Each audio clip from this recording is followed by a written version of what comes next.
reformar eso, no puedo permitir que siga mal, ¿verdad? Entonces, ¿qué hago? Voy y cambio las llantas, ¿correcto?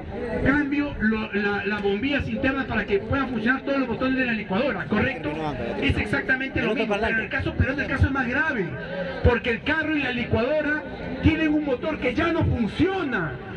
¿Qué hacemos nosotros cambiándole las llantas al carro si el motor del carro no funciona? ¿Qué hacemos cambiándole los botones para que funcione la licuadora si el motor de la licuadora ya no funciona? Tenemos que construir un nuevo carro, comprar un nuevo carro, comprar una nueva licuadora, y eso es lo que corresponde. Por eso el poder de reforma o el poder reformador es insuficiente para solucionar la grave crisis que atraviesa el país. Entonces, eso debe quedar claro. Muchas gracias. Quiero además... ¡Viva el Perú! ¡Viva! ¡Viva! ¡Viva el Ágora Popular! ¡Viva! Agradezco a la gente del Ágora Popular que muy cortésmente me ha invitado. Yo justo he coincidido con mi venida a Lima. De veras estoy muy animado, siendo que es uno de los espacios de democracia viva que van a escribir de forma anticipada las páginas de ese otro Perú que somos y que está a punto de escribirse aquí. En 2022, 2023 y 2024, Perú va a ser un polvorín escribiendo su nueva constitución, le guste o no a los sectores oligárquicos de este país que nos han impuesto una constitución desde la dictadura que mantienen reciclada hasta el día de hoy. Y además hay que precisar, de las 12 constituciones que ha tenido el Perú, Perú nunca ha tenido un proceso constituyente auténticamente democrático. Nunca hemos tenido una constitución democrática. Esta 13ª constitución no es la 13ª constitución, va a ser la primera constitución democrática de toda nuestra historia republicana. Y eso deben ser conscientes todos, saberlo para defenderlo. Lo preciso además por lo siguiente, para seguir con el ejemplo que les estaba planteando: poder constituyente, constitución y poderes constituidos, ¿correcto? Entonces, si alguien va a hacer un cambio parcial, limitado a la constitución, tiene que hacerlo a través del Congreso. Eso estamos absolutamente de acuerdo. Pero si alguien va a cambiar la constitución, ¿a quién le corresponde? ¿Al poder constituido? No le corresponde al poder constituido. ¿El Congreso va a hacer ese cambio? No. Entonces, ¿a quién regresamos? Regresamos al primer momento, al poder constituyente. ¿Y quién es el titular del poder constituyente? El pueblo. El pueblo. ¿Por qué es el pueblo? Porque el pueblo es el soberano, de donde emana el poder del Estado. Y eso tiene que saberse.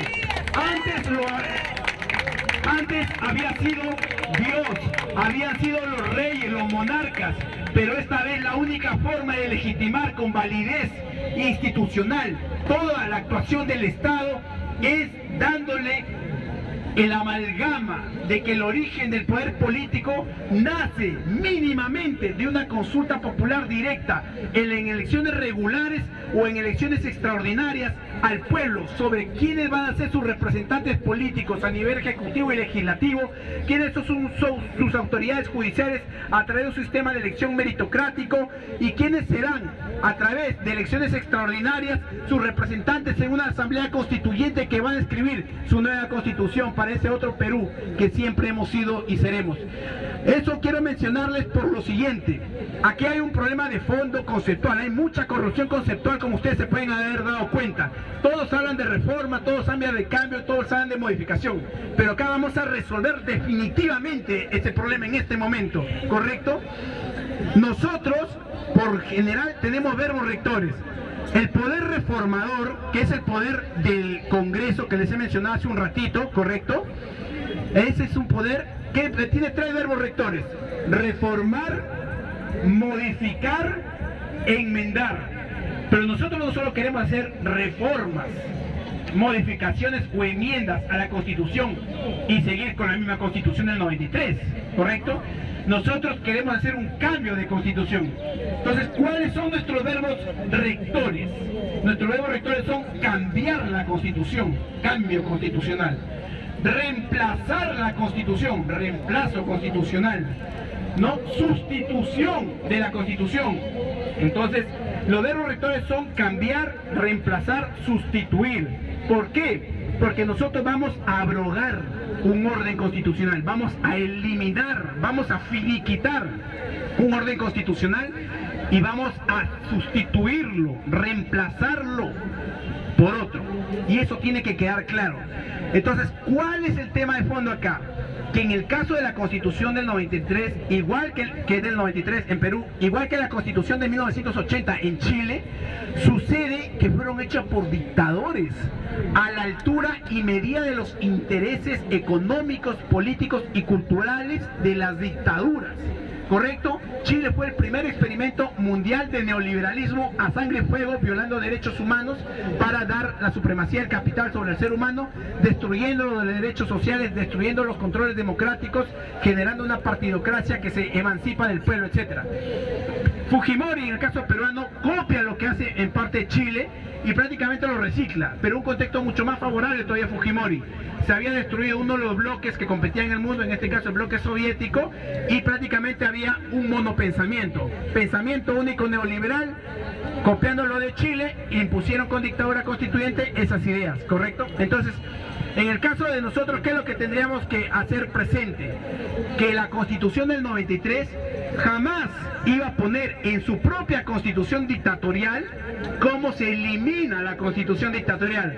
Porque ¿qué quiere un dictador? Que su Constitución no cambie nunca, que su Constitución esté escrita sobre piedra, que sea inmodificable, que no hayan unos peruanos, unos indios, unos cholos, unos negros de regiones que vengan fuertemente a decirle a la gente de Lima, de los sectores más plutocráticos, cómo es que debería ser una constitución democrática.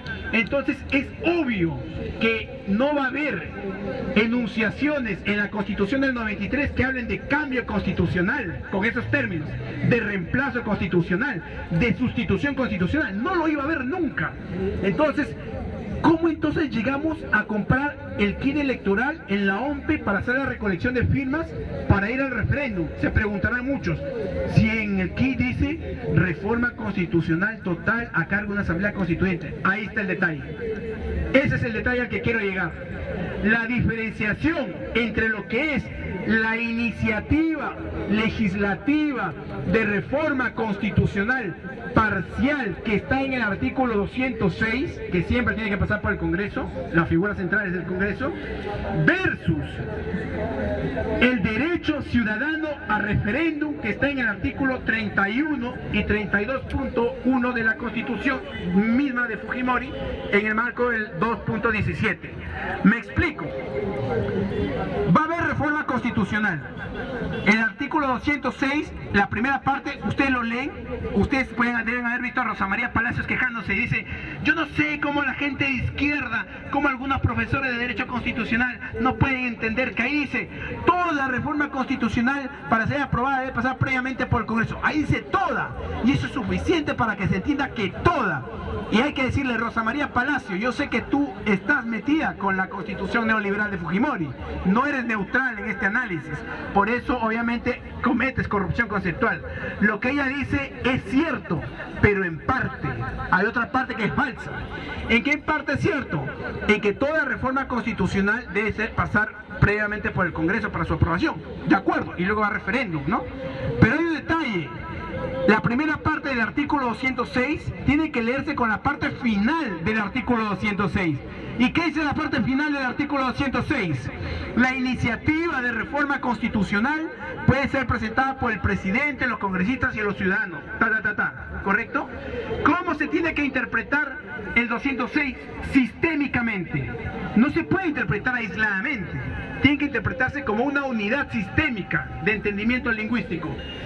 Debe decir: toda reforma constitucional debe ser aprobada previamente por el Congreso antes de ir al referéndum, siempre que provenga dicha reforma de una iniciativa legislativa de reforma constitucional, presidencial, congresal o ciudadana. ¿Estamos de acuerdo? Siempre hemos dicho eso. El poder reformar pertenece al Congreso. Y entonces, ¿cuál es la diferencia? Pues muy claro. La diferencia es que en ese caso la iniciativa legislativa de reforma constitucional ciudadana, presentada por ciudadanos, siempre va a pasar por el Congreso. Pero nosotros estamos haciendo una iniciativa legislativa ciudadana de reforma constitucional, no.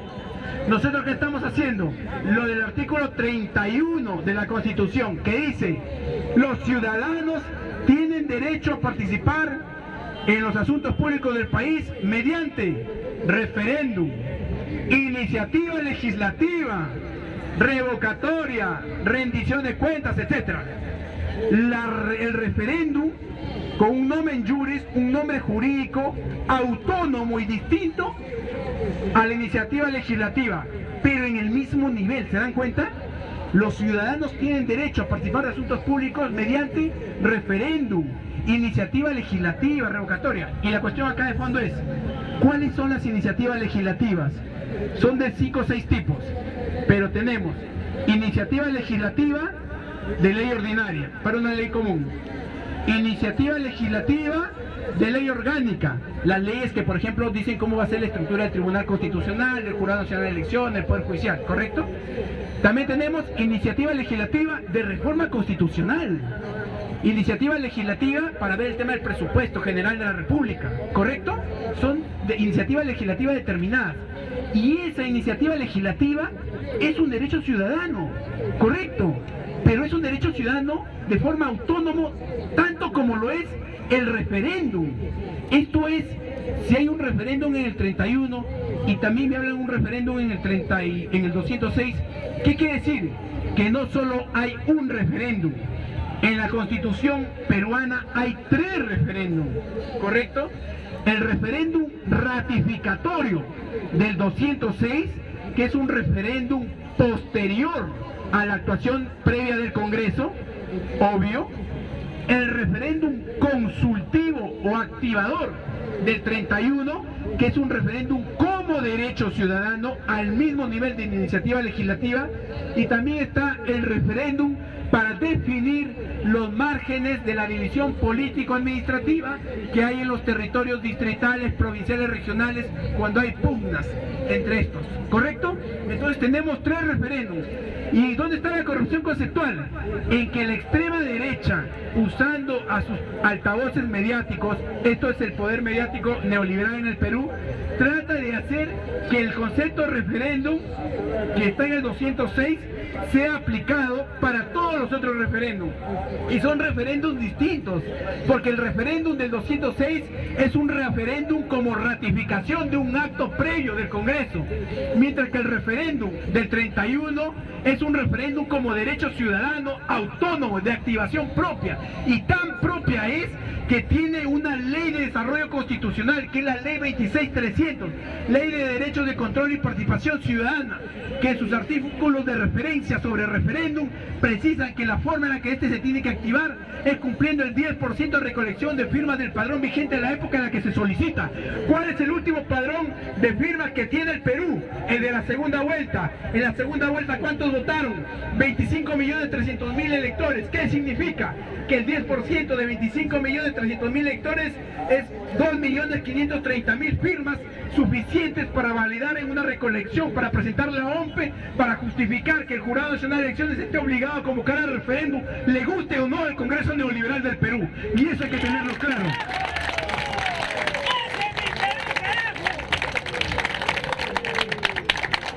Yo menciono esto porque estos días han sido días fuertes. Ellos van a aprobar por insistencia la mutilación, eso es clarísimo, ni vuelta que darle. No estamos esperando que actúen distintos, siempre han hecho lo mismo, pero la gran fuerza, lo que no saben ellos, es que llegan tarde a la entrega de repartición de derechos, porque la ley no es retroactiva y están fregados en ese aspecto. Y entonces yo recomiendo que todas las fuerzas se vayan a los kits electorales que han comprado sobre nueva Constitución. Yo sé que hay varios, el que ha ganado más fama es el del Perú Libre, ¿no? El de